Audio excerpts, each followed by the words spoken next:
fucking welcome. গল্পের শুরুতে আমরা দেখি ৮ বছর আগের একটি ক্রিসমাস পার্টি, যেখানে বুচার তার স্ত্রী বেকার সাথে ছিল।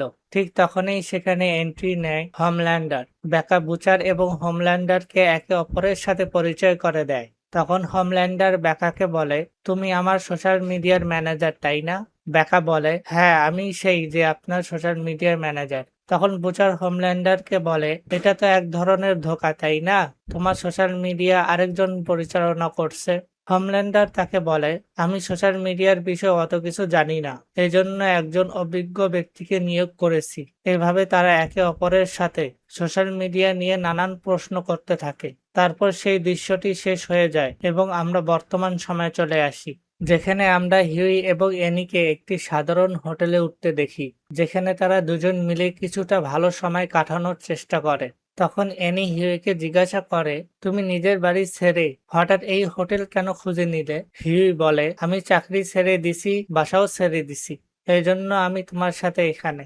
আবার হিউই বলে, তুমি চাইলে আমার বাবার সাথে দেখা করতে পারো। এনি তখন একটু অবাক হয়ে বলে, তুমি বাড়িতে কেন থাকোনি, আর তুমি তোমার বাবার সাথে আমার আগে দেখা করালে না কেন? হিউই তখন আসল সত্যটা খুলে বলে, আমি তোমাকে বাসাতে নিয়ে যেতে পারতাম, কিন্তু তখন তোমার কারণে সবকিছু উলটপালট হয়ে যেত, আর তোমারও সমস্যা তৈরি হতো। আমি তোমার জন্য আমার চাকরি এবং সবকিছু ছেড়ে দিছি, তাই আমি এখানে চলে এসেছি।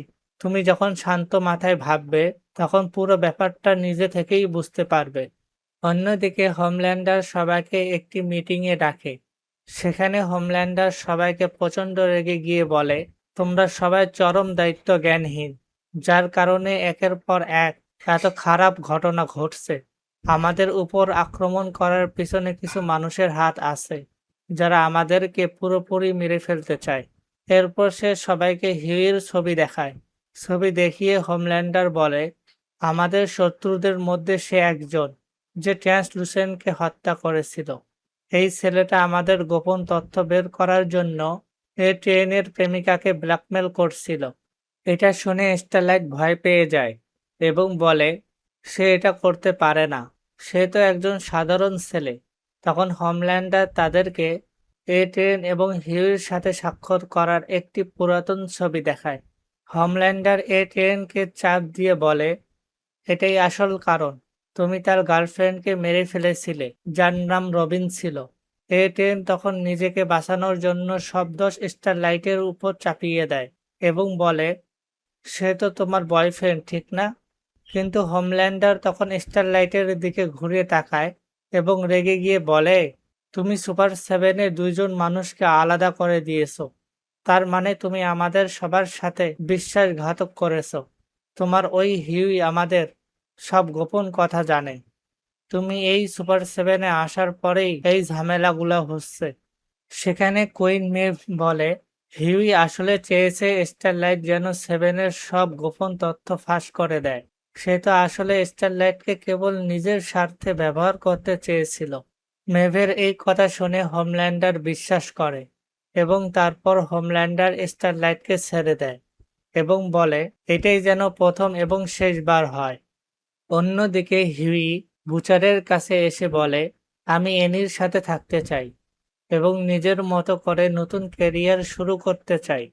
কিন্তু বুচার এতে রেগে গিয়ে বলে, তুমি কি বোকা নাকি? তোমার কি মাথা খারাপ হয়ে গিয়েছে? ওই মেয়েটা তোমাকে ব্যবহার করছে। হিউই তখন বলে, একটা মেয়ের মৃত্যুর কারণে সারা জীবন লড়াই করার চেয়ে নিজের জীবনের জন্য এনির সাথে চলে যাওয়াই অনেক ভালো। আর বুচার, তুমি আর কত লোককে মারবে? হিউই যখন বুচারকে এই কথাগুলো বোঝাচ্ছিল, ঠিক তখনই তার ফোনে একটা কল আসে। কলটি ছিল ট্রেনের। ট্রেন হিউইকে ফোনে ব্ল্যাকমেল করে বলে, আমি তোমার বাড়িতে পৌঁছে গেছি, তুমি 20 মিনিটের মধ্যে এখানে চলে আসো, না হলে তোমার বাবাকে মেরে ফেলবো। আর হ্যাঁ, একদম একা আসবে, কোনো বন্ধু বা অন্য কাউকে সাথে নিয়ে আসবে না। এদিকে বুচারকে জানায় যে তাদের সব ব্যাংক অ্যাকাউন্ট সিল করে দেওয়া হয়েছে, যার মানে তারা একটা বিশাল বড় বিপদে পড়েছে। বুচার সরাসরি হিউইকে বলে, আমি যদি ওই স্টারলাইটকে কোথাও খুঁজে পাই, তবে তাকে মেরে ফেলবো। তখন বলে যে আমি তো একবারও স্টারলাইটের সাথে দেখা করি নাই। তবে সে আমাদের বাড়ি আর গোপন আস্তানার ব্যাপারে কিভাবে জানলো? তখন বুচার বুঝতে পারে যে এই সব কিছুর পেছনে আসলে মেসমারের দায়ী ছিল। বুচার বলে, তোমরা তো সবাই মেসমারের উপর ভরসা করছিলা না? দেখো এখন সে আমাদের কি ক্ষতি করেছে।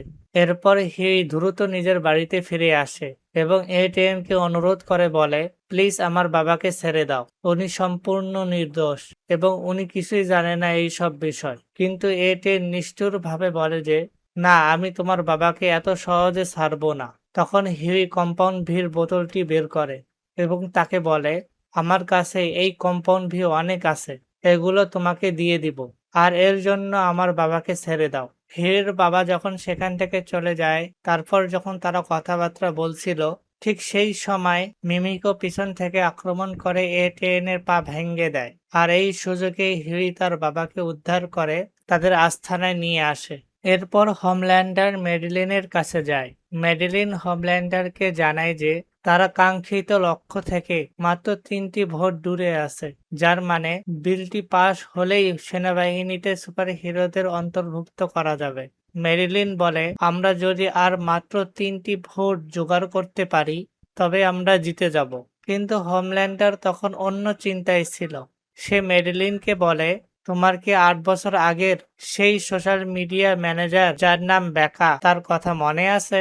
সে হঠাৎ নিখোঁজ হয়ে গেছে এবং তার সম্পর্কে কেউ কিছুই জানে না। আসলে হোমল্যান্ডার বুঝতে পেরেছিল তার স্বামী বিলি বুচার প্রতিশোধ নিতে এসেছে। কিন্তু মেডিলিন তাকে বলে যে আমি এই সম্পর্কে কিছুই জানি না। অন্যদিকে বুচার মেসমারকে হাতে নাতে ধরে ফেলে। মেসমার বাঁচার অনেক চেষ্টা করলেও বুচার তাকে নির্মমভাবে হত্যা করে। মেসমারকে মারার সময় বুচারের মনে পড়ে যায় কিভাবে মেসমার তাদের সাথে বিশ্বাসঘাতক করেছিল। এরপর বুচারের কিছু অতীতের কথা মনে পড়ে। আমরা দেখি 8 বছর আগের কিছু ভিডিও ফুটেজ। অবশেষে মেলেডি বুচারকে সেই ভিডিও দেখিয়ে বলে, হোমল্যান্ডার আসলে বেকাকে 3 ঘন্টার জন্য একটা ঘরে আটকে রেখেছিল। সে 3 ঘন্টার পর সেখান থেকে বেরিয়ে আসে এবং তারপর থেকেই বেকা নিখোঁজ হয়ে যায়। এর পিছনে হোমল্যান্ডারের হাত আছে, তা পুরোপুরি পরিষ্কার। পরের দৃশ্যে মেভ স্টারলাইটকে বলে, সবাই আমাদেরকে জিজ্ঞাসা করে সুপার হিরোদের দুর্বলতা কি। আসলে সাধারণ মানুষের মতোই আমাদের নিজেদের লোকেরাই আমাদের দুর্বলতা। অন্যদিকে বুচারের কাছে যায় এবং তাকে বলে, সিআইএ ডিরেক্টর সুসানের কাছে সাহায্য চাও আর আমাদের পরিবারের সবাইকে বাঁচাও। বুচার বলে, ঠিক আছে।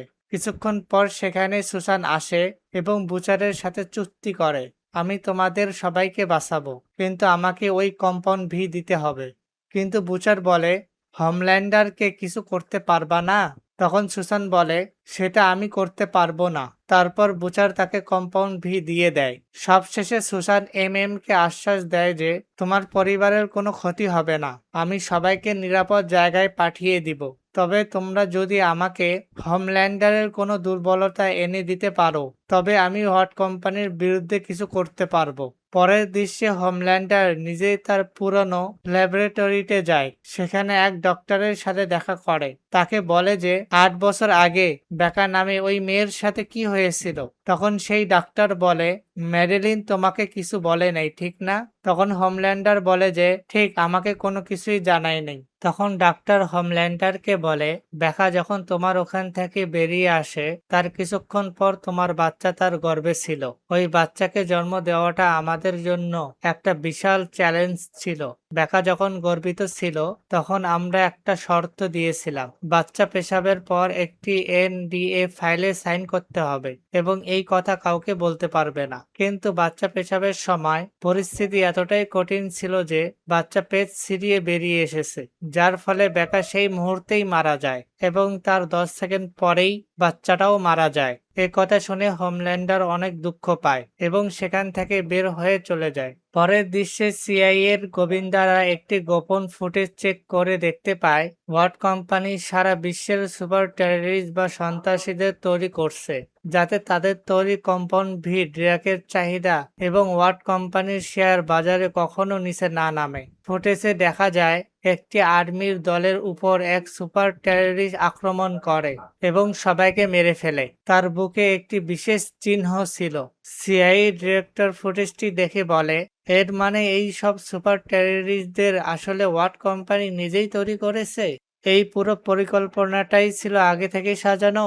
গল্পের একদম শেষ প্রান্তে আমরা দেখি হিউই স্টারলাইটকে বলে, তোমরা জন্মগতভাবেই সুপার হিরো না, তোমাদেরকে কম্পাউন্ড ভি দিয়ে তৈরি করা হয়েছে। স্টারলাইট এই কথা শুনে অবাক হয়ে যায়। আর এখানেই এই পর্বটি শেষ হয়ে যায়। ভিডিওটা ভালো লাগলে লাইক এবং কমেন্ট করতে ভুলবেন না। আর চ্যানেলটি সাবস্ক্রাইব না করা থাকলে অবশ্যই সাবস্ক্রাইব করে যাবেন। ভালো থাকবেন, সুস্থ থাকবেন। Tata, bye bye.